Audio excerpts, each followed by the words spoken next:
നമ്മുടെ സങ്കല്പങ്ങളുടെ ക്രിയേറ്റർ മറ്റാരുമല്ല, അത് നമ്മൾ തന്നെയാണ്.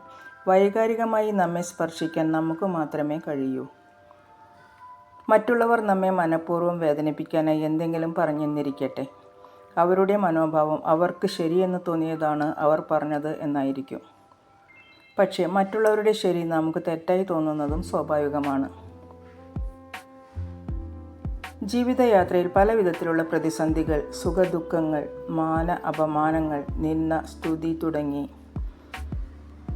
അനേകം സംഭവങ്ങളിൽ നമ്മുടെ മനോഭാവവും പെരുമാറ്റവും സദാ ബാലൻസ് ചെയ്യാൻ നമുക്ക് കഴിയുന്നുവെങ്കിൽ ജീവിതം മനോഹരമായി ആസ്വദിക്കാൻ കഴിയും.